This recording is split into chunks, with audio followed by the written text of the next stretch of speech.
The Death Note Doom Theory. Welcome everyone to the second episode of Manga Theory, the series where I present to you the best, most intriguing theories on your favorite manga.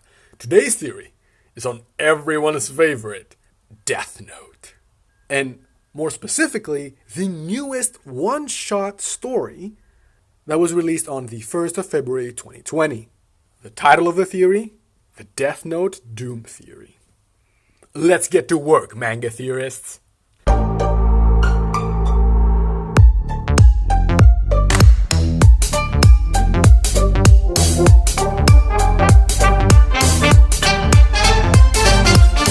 So, in order to understand this theory, you have to take a look at how this one-shot ended.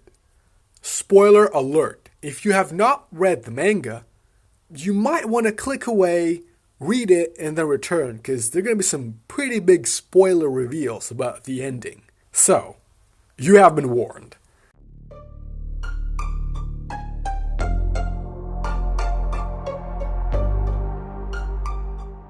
At the very end of the one-shot manga, we had Ryuk arriving at the President of the United States, which I don't think it's ever named, but it's obviously Donald Trump. And he offers him the Death Note after it has been purchased by the United States government by Minoru Tanaka, our new Death Note user. So Minoru put the Death Note on an auction, online auction, and he sold it to the highest bidder, in this case, the United States government. But the Shinigami King changed some of the laws regarding Death Notes, making it so the buyer and the seller will die. So Ryuk arrives at the Oval Office and tells President Trump, if you accept this, you are the buyer and you will die. But the Death Note will remain in the Oval Office. So someone from your government will pick it up, will get it, and thus the Death Note will still be in the possession of your people. If you don't accept it though, I'll take it back and you won't have to die. And since you won't accept it, you're not the buyer and you won't die. And the President of the United States agrees. And then adds that he will tell the public that he will never use it. He will pretend that the Death Note is in his possession and then be considered like a saint who keeps global peace in that way. But this theory claims that that was the worst possible outcome. And this action, not accepting the Death Note, doomed the entire world.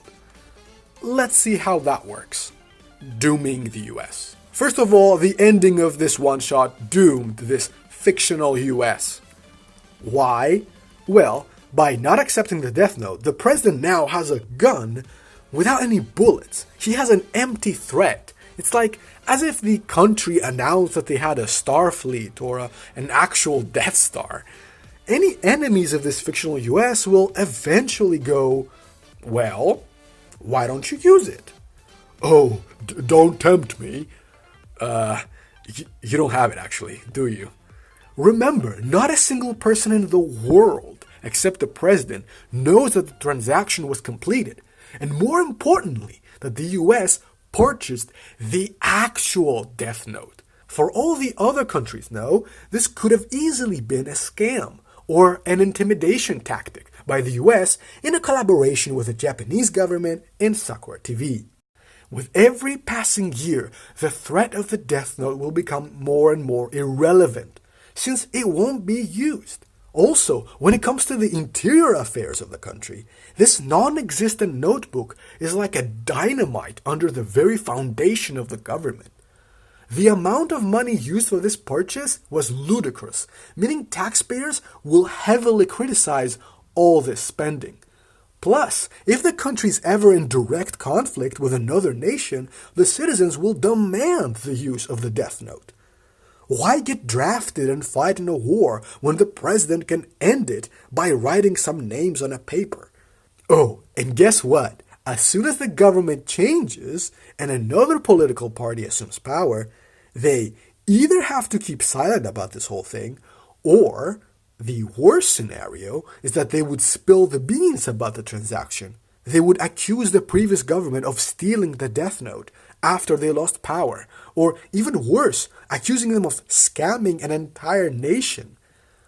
One of the two major US parties will collapse, and potentially the entire political system with it. Yeah, by not accepting the Death Note, the POTUS inadvertently doomed the country. One final thing, now that the world knows who has the Death Note, every single politician's death in the world will be blamed on the US government. What? The leader of the opposition had a heart attack? Must have been the US. What? The son of some Russian oligarch was found dead? Well, it has to be the US. So, you see where I'm going with this. How it doomed Japan.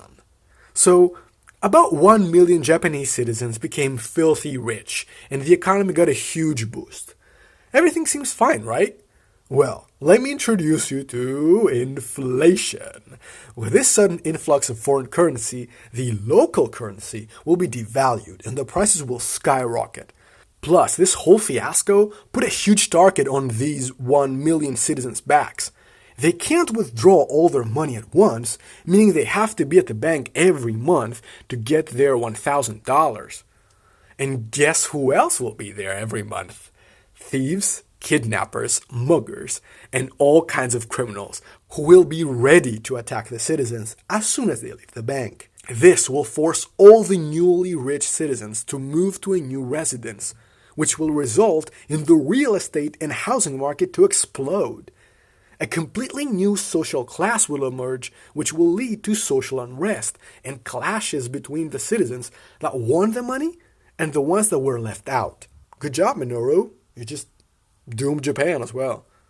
How it doomed the world. And now you might be thinking, okay, but what about the rest of the world? I don't live in the US or Japan. Well, now that one country has a Death Note, every country has to have a Death Note. What does that mean? A Death Note arms race. And I hear you saying, Mix, governments always wanted a Death Note. Yeah, but now they need it. The next time a Death Note falls to Earth, every major intelligence organization will be after its user. The Chinese, the Russians, the Japanese. Secret agents will scan the Earth for any bizarre death or accident, and every Death Note user now has a huge target on his back. And what Minoru did set a precedent, meaning new Death Note users will be eager to sell their Death Note for a hefty price.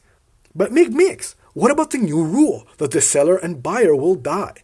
Won't that prevent the Death Note users from selling it? Absolutely not. This rule can be circumvented by passing ownership of the Death Note to another person before the transaction is made. So a poor soul dies while you wake up as a millionaire with no recollection of what happened.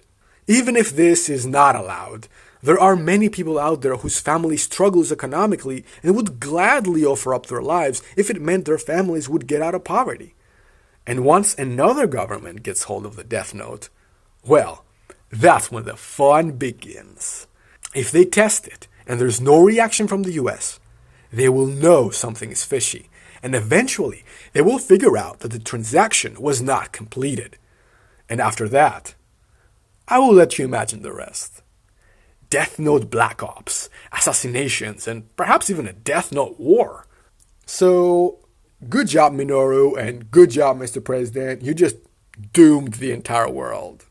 And this was the Death Note Doom Theory. What did you guys think? Leave your comments down below and tell me what did you think about the spin-off manga, this one-shot. What did you think about the ending? What did you think about the theory? And what other problems may arise due to that specific ending? And if you want to watch more manga theories, check out these videos. My manga theory about the two Torfins, and how Bug Eyes may replace our protagonist.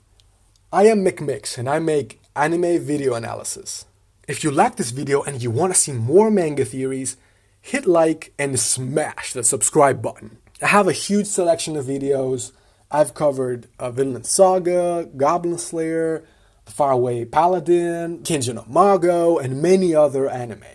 So check these out as well. And see you in my next video, my Death Note users.